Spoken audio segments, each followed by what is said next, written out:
If you're a heating and air conditioning technician or even a salesperson, why is it important for you to know when somebody gives up on your deal, and why does it matter? This is a fantastic question. I'm Scott Bell, coming to you live from HVAC Technician Sales Secrets on a perfect day to talk about sales and business, and a fantastic day to talk about you. It's a nice day today out in the 808, probably about half a mile from my favorite spot to work from the beach. It's packed today. I figured I'd shoot some YouTube videos. So, car got crashed into last week. Go to the body shop, and in the conversation, the very little conversation that I had with the rep says, "Hey, are you going to have us do this work?" And I'm like, I don't even know if I'm going to keep this car. I mean, this is what I'm thinking, okay? And I don't know if I'm going to keep this car. I don't know if I'm going to sell it. I was planning on selling it. I don't know.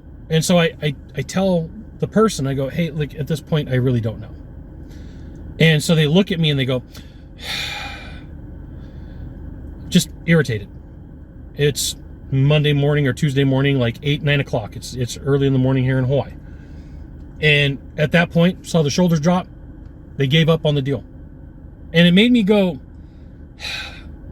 tough parking, no agenda, loaded body shop. There's people everywhere. Now I'm questioning, hey, if you really don't want this business, there's somebody else on the island that does. I feel like you gave up on me.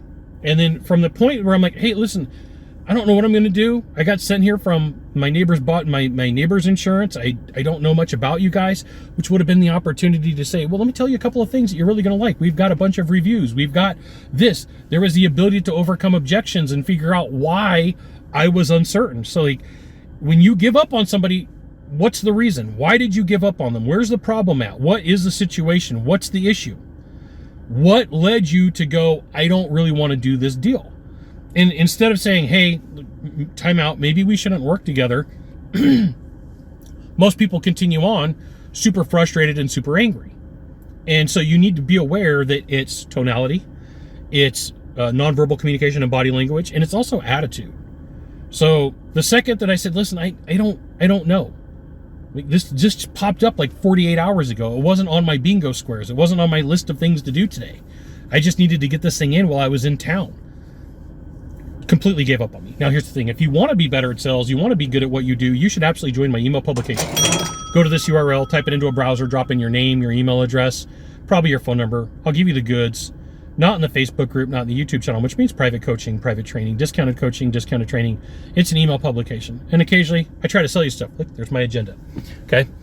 So I want you to start looking in your life for the places where people are excited to do a deal for you, with you, and excited and not excited, where they bounce out, and start looking at what the attitude was, because like you may have caused it, which doesn't mean that they shouldn't have stuck in the deal.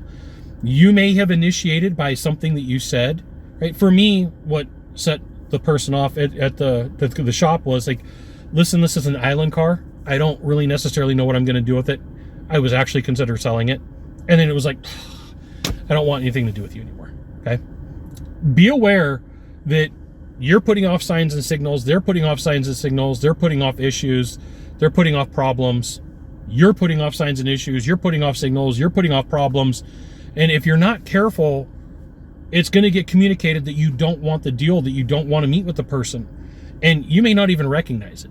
Right? There's been times where I've lost deals and I called the people to follow up and they're like, Scott, you lost us at 1, 2, 3, XYZ, 1, 2, 3, and XYZ. And I was like, oh my goodness, that's not really what I meant. I was tired. I was hungry. I was frustrated. I was lonely. I was upset. I was like, here's a whole bunch of negative things that I could have been, okay? Realize that my personal life and your personal life bleed into your sales presentations. And this is why it's important to clear your mind and clear your thoughts before you go into a sales call, so you're not dragging all that drama around. Like whatever your predominant thought is before you go into a sales call is where you're going to present from. If I'm super frustrated and I'm super angry or I'm super worried, all of that is going to get leaked or bleed through into the presentation that I'm having. And if nobody ever tells you that, then you're in trouble. You got 1 of 3 things to do from here, just 1 of 3. Find the subscribe button, click on it, and every time I send out a video, you'll get an update. 2, hit follow. 3, share this video with a friend. We'll see you soon. Thanks for watching.